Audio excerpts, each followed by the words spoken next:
Você está ouvindo o PPcast, o podcast da revista CMQ.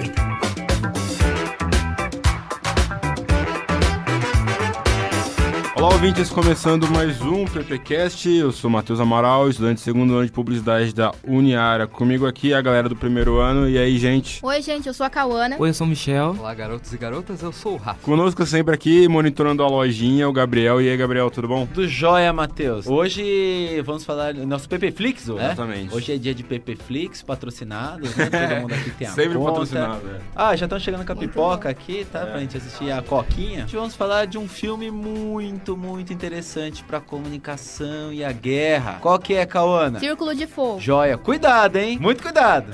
Em 2013 saiu um filme também chamado Círculo de Fogo, mas sobre robôs gigantes. Não tem nada a ver com o Círculo de Fogo. Nada a ver mesmo. O nome em inglês é Enemy at the Gates, né? Inimigos nos portões. Né? Outono de 1942. A Europa continua esmagada pela força bruta nazista. O Terceiro Reich alemão está no auge do poder. O exército de Hitler marcha para o centro da União Soviética e na direção dos campos de petróleo da Ásia. Só um grande obstáculo permanece: uma cidade às margens do Volga, onde o destino do mundo está sendo decidido. Stalingrado.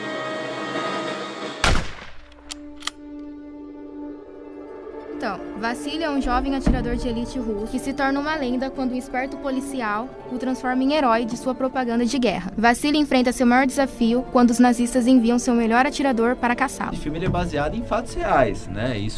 O Vassili, ele existiu de verdade e tal, né? Olha aqui, Gabriel, só uns dados interessantes. Opa! Durante a Batalha de Stalingrado, Vassili matou 243 soldados alemães e até o final da guerra, 468. São dados reais, né? Sim.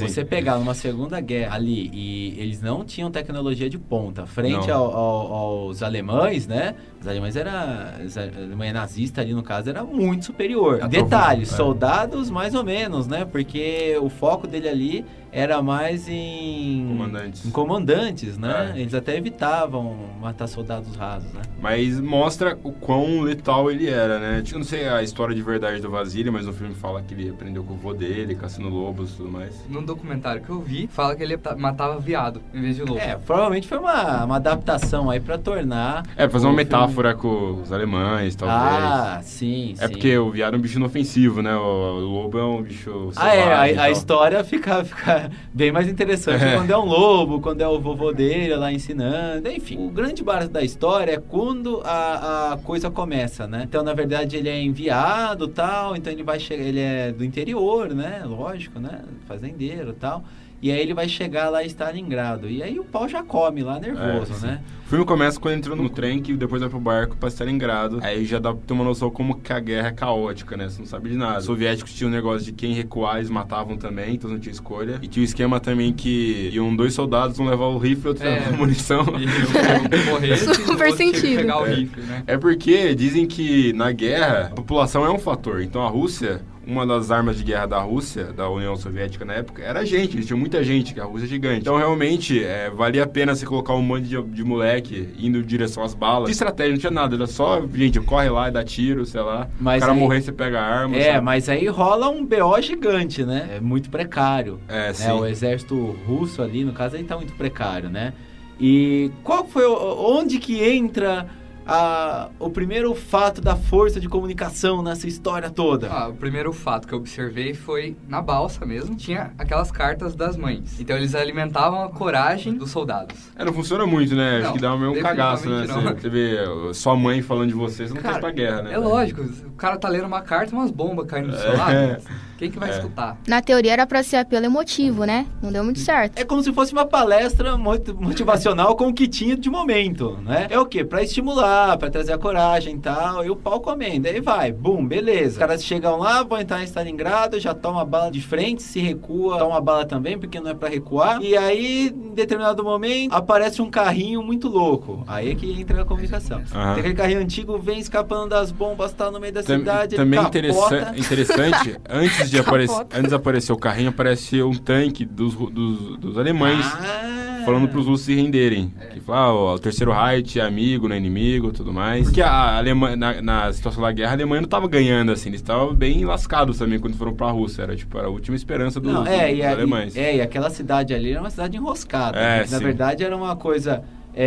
mais uma batalha particular entre ali Hitler e Stalin, porque aquela cidade não fazia nada para lugar nenhum, né? Não tinha muitos suprimentos, não tinha nada, era praticamente pessoal a coisa. Era mais pelo nome da cidade mesmo, que o Hitler queria apagar o nome do Stalin. Fala muito sobre moral nesse filme, né? Como a moral ganha ou perde uma guerra. Quando o exército tá com moral baixa, como ele vai diferente pra batalha, tudo mais.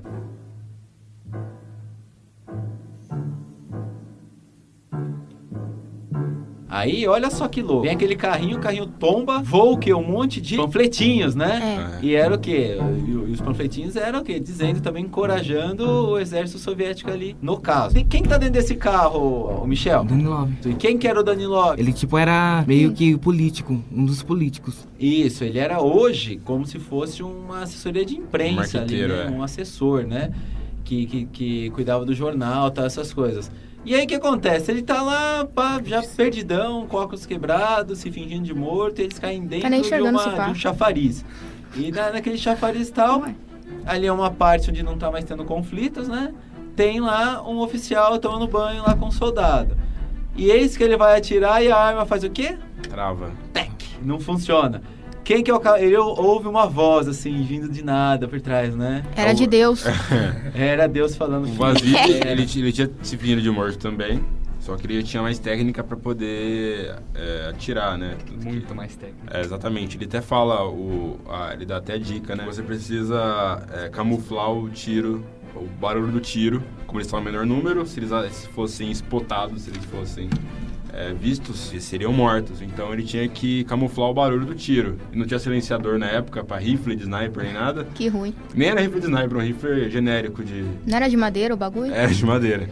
E aí ele espera a explosão bater, que a explosão tipo, era contínua, toda hora caía uma bomba. Aí a primeira vez que a bomba caía, ele atirava, matava os oficiais. Aí o Vasily vai lá e faz a rapa, né? Mata uns 4. E o Danilov, que o quê? Como ele já trabalha com essa parte de comunicação ali, de assessoria, o que brilhou na cabecinha dele? Qual foi a ideia mágica? Ele quis, promover ele pra poder levantar a moral do SUS, se você for ver. Porque, cara, a União Soviética tava lá minguada, os caras só estavam se lascando, tomando bala, pá. E aí o que acontece? Chega esse camarada aí, qual que ele chama, Matheus? O general? Nikita, o sobrenome é russo. Então, não dá. Já chega fazendo a rapa, já mandando Nikita, sobrenome russo. O general lá, o capitão lá de Stalingrado, já sugere pra ele, né?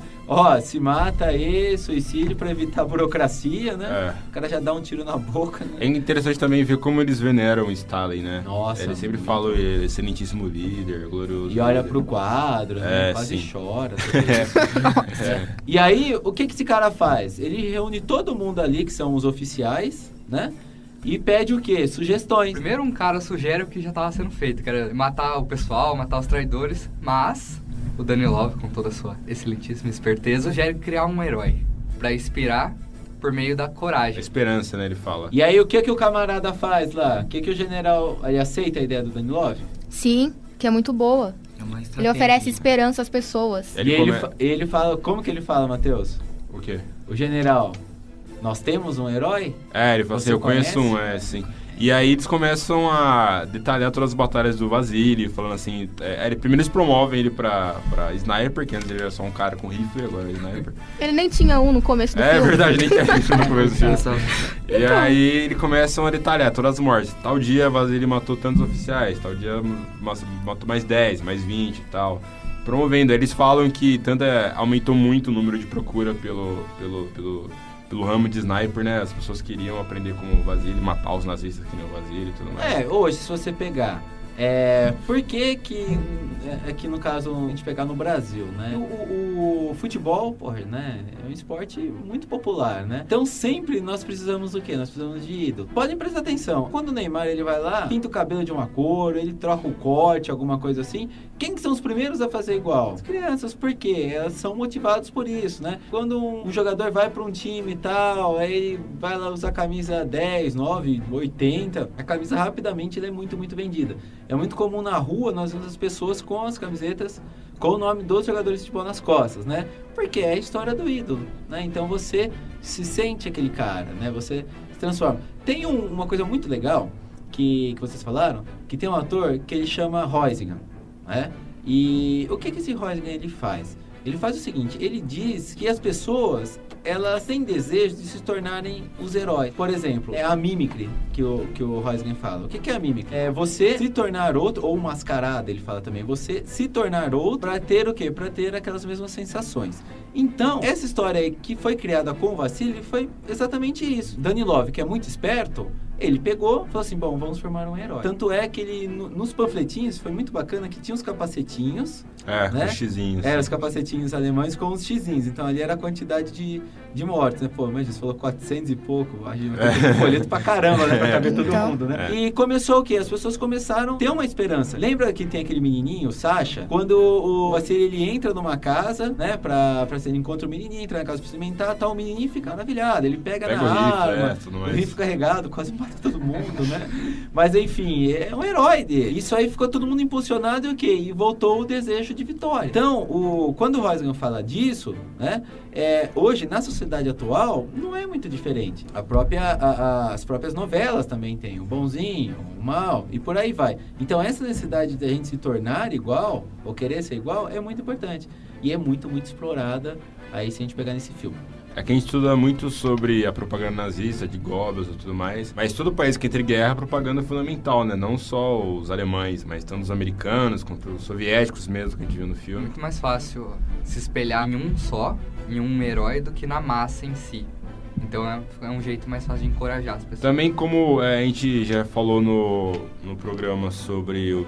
Era sobre o show de Truman, né? Que a gente falou sobre o Big Brother e tudo mais. Tem uma passagem no livro 1984 que eles falam que eles colocam um grande irmão, que é o personagem lá, o principal entre aspas, né? Que é porque é muito mais fácil você amar uma pessoa do que uma ideia, né? Então, um herói personifica isso. É muito mais fácil você colocar seus valores num herói e vender ele pra população do que você vender uma ideia e tudo mais. Até o Stalin, que eles falam que eles amam muito o Stalin, é muito mais fácil você amar uma personagem tipo o Stalin, como o Vasily, do que amar uma ideia. Mais próximo deles. Sim, exatamente. E também tem história, né? Ele até fala que a história do Vasily... que depois do conflito lá contra o general alemão, ele fala que é praticamente uma luta de classes, né? Apresenta até um pouco do socialismo soviético. O Danilov até fala isso, né? Porque, você tem lá o atirador humilde que vem do interior, dos montes rurais, né? Que caçava lobos com a avô na fazenda e tal. E depois você tem o general alemão, que vem da aristocracia, que frequentou grandes escolas.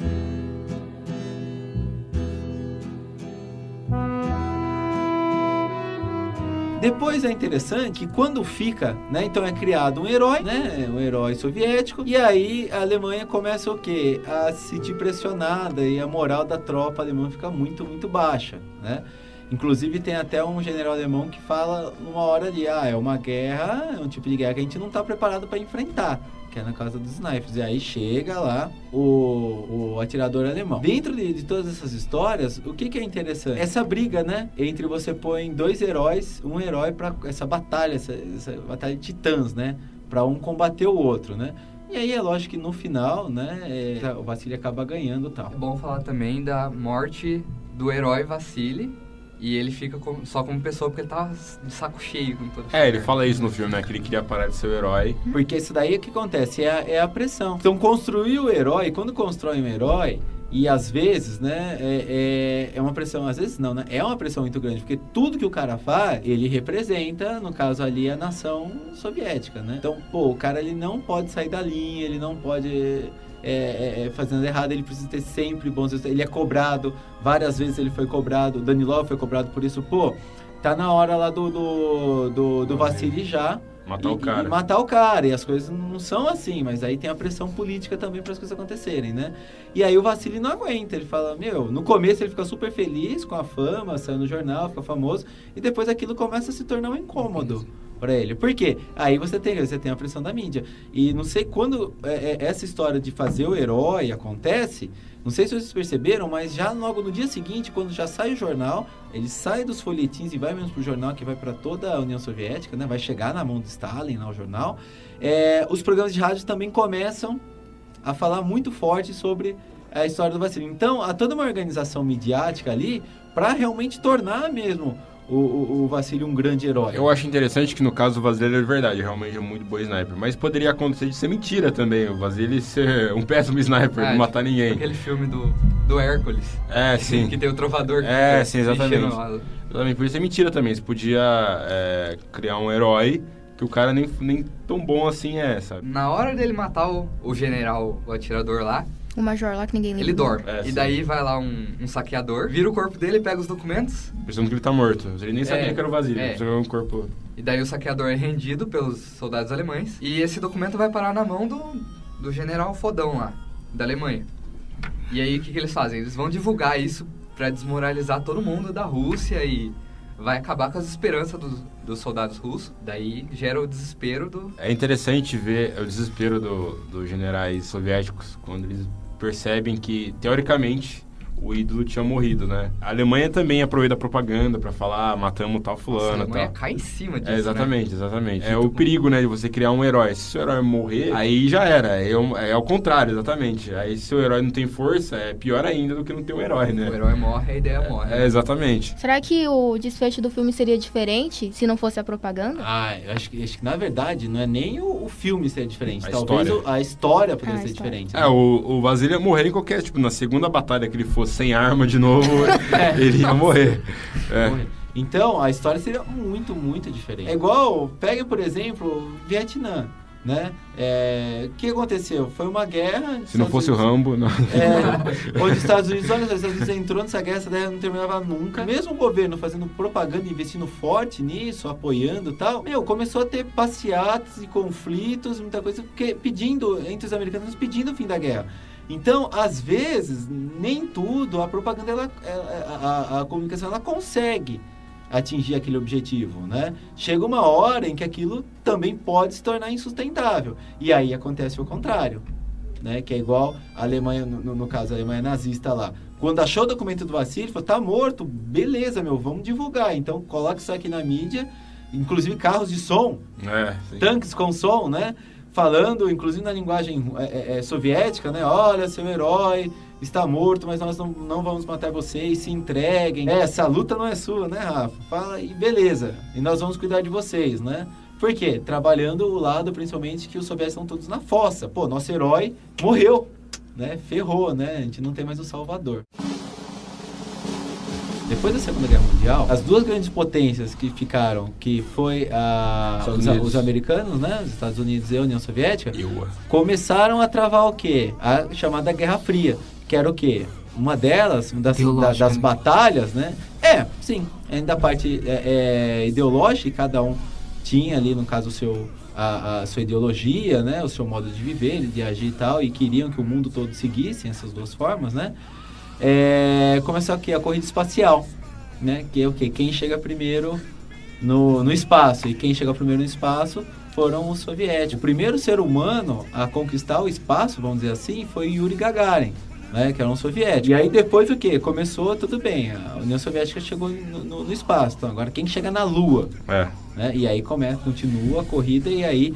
Tanto é que quando os Estados Unidos ele chega na Lua, né? Ele consegue pisar, um americano consegue pisar na Lua, aquilo foi um circo midiático fantástico, porque o mundo inteiro ficou sabendo, viu, e aquilo ficou repetido, e até hoje isso daí ele é ainda reproduzido, né?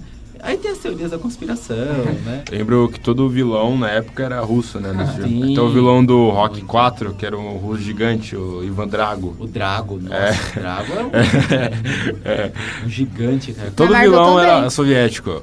Na Marvel.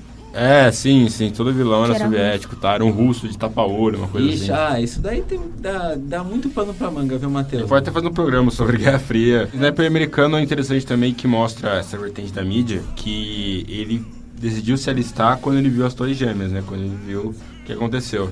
E é interessante pensar que os Estados Unidos tem a maior força bélica do mundo e o alistamento não é obrigatório. As pessoas se alistam, né? Elas vão por boa vontade. É aí que a gente começa a entender as coisas. Hollywood fez um monte de soldado aí, depois de tanto filme, tanto da série, tanto jogo, videogame, tá ligado? A molecada que faz 8 anos quer pegar em arma, quer ir pra guerra. Esse é o Capitão América. Exatamente. Esse patriotismo americano, né? Ele é construído principalmente através de Hollywood. Sim. Então, olha só, por isso que um filme que a gente pegar como o Rambo, tem muitas coisas pra gente discutir aqui, né? Como o próprio Sniper Americano, que nós falamos agora, que é um filme um pouco mais recente. Top Gun mesmo, eu lembro que você Gun. tinha pedido um trabalho exatamente falando sobre isso. Top Gun é guerra direta, né, contra os soviéticos, né? Essa máquina de construção nacionalista, que é Hollywood, e que é bancada, lógico, né, pelo governo americano, trabalha isso. Essa história de você sempre exaltar ou a idolatria à nação. E aí, quando você fala, lá o alistamento não é obrigatório e você tem muitos voluntários participando, é exatamente isso. Então é muito mais fácil você não tornar aquilo obrigatório e você despertar o desejo da pessoa ir lá e realizar aquele serviço, que ela vai fazer aquilo bem melhor, bem mais feito e não vai ser obrigado, né, a ter esses resultados fantásticos. Então, quem que consegue fazer isso? Através, é lógico, né, dos aparatos midiáticos. Vamos pegar numa escala menor. O Video Show simplesmente vai falar de todos os atores, de todas as novelas e de todos os produtos da Globo. E vai passar principalmente o quê? O que acontece por trás das câmeras. Então, nesse aspecto, você está trabalhando o quê? Você está trabalhando o consumidor dessa informação a uma certa idolatria, né, por aquele produto ou por aquela emissora. Beleza, turminha. Então, acho que finalizamos, Matheus? Finalizamos. Passar o contato para pessoal. Só avisando que nossa página tá no ar. Verdade. Nossa página está no ar. O site da CEMIC já tá rolando aí. Você pode acessar É no site da Uniara mesmo, né? www.uniara.com.br/CEMIC. Agora vocês podem ter acesso a todo o nosso conteúdo lá, pode mandar contato, sugestão. E o site está no ar, mas eu quero que o Matheus pergunte. De todos os programas que nós já gravamos, tem sempre a pergunta lá. O site tá no ar? Tá no ar, Matheus. Hoje tá. Vamos Aí lá. CEMIC se escreve assim, pessoal. C de cebola, M de Maria, I de igreja, Q de queijo, U de uru, universidade, de unicórnio, né? O E normal, que é o E de escola. Muito bem. www.uniara.com.br/CMQ. Lá o pessoal encontra o que, Gabriel? Pô, lá tem muita coisa legal. Ó. Vocês podem, primeiro, mandar o contato para nós, dúvidas, perguntas, sugestões, se vocês quiserem. Lá vocês vão encontrar todos os programas de podcast que nós já fizemos, Sim. né? Inclusive, tem lá perguntas e respostas dos professores. Tem a própria página do PPcast, né? Tem lá nossos nomes. Inclusive, nós temos que colocar nossas fotos lá. É interessante até tanto para quem é aluno da Uniara, para quem se interessa pelo curso de publicidade também. Exatamente, né? Então serve tanto para aluno, para quem se formou, para quem ainda não se formou e para quem quer saber um pouco mais o que ensina, né? Qual é o conteúdo do curso de publicidade. Então lá tem tudo bonitinho. Inclusive, pode entrar em contato com a nossa coordenadora Eduarda. Exatamente. Críticas, sugestões, elogios, porque não, você pode ou mandar pelo site CMQ ou pelo nosso e-mail cmq@uniara.com.br. É isso, pessoal. Até a próxima. Tchau, tchau.